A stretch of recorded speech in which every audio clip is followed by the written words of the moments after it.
Afin de réaliser des dés de crumble, nous avons besoin de beurre, de farine courante, de poudre d'amande ou de poudre de noisette, de sucre semoule et de fleur de sel.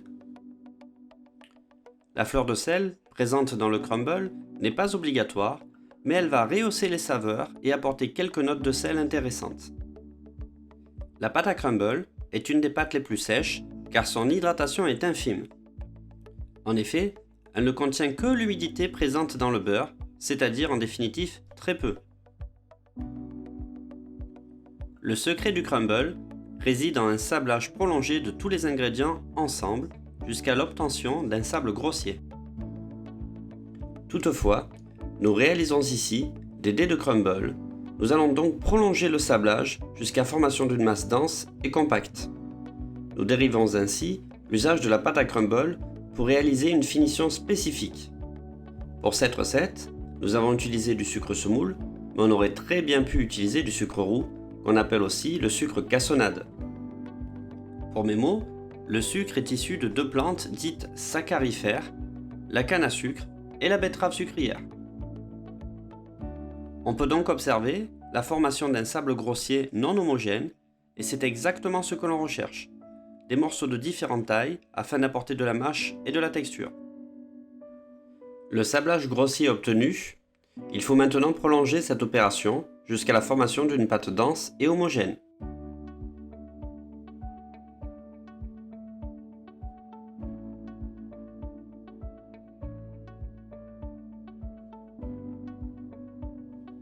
Former une pâte régulière. Pour cela, abaissez la pâte sur environ 1 cm d'épaisseur.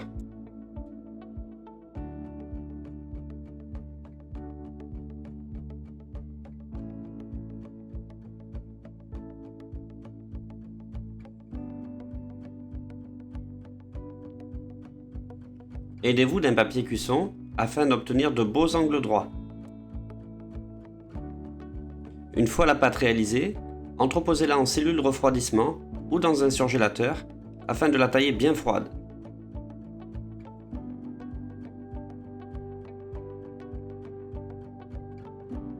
Taillez sur toute la longueur des bandes de 1 cm de large. Donnez une rotation à la feuille de papier cuisson, puis taillez des cubes réguliers. Ces dés de crumble serviront essentiellement à apporter de la finition dans des pâtisseries ou des desserts à l'assiette. Répartir les dés de crumble sur plaque avec papier cuisson en les espaçant convenablement. Cette technique permet d'éviter la déformation des cubes, ainsi la taille n'évoluera que très peu. Pour finir, procédez à la cuisson en les enfournant 15 à 20 minutes à 160 degrés. Une fois les dés de crumble cuits et refroidis, saupoudrez-les éventuellement de sucre neige ou en fonction de l'entremets ou du dessert, ne procédez pas à l'ajout de sucre. Tout ceci est laissé à l'appréciation de chaque professionnel. Utilisez préférentiellement du sucre neige plutôt que du sucre glace, car le sucre neige contient dans sa composition des matières grasses végétales qui protègent le sucre de l'humidité.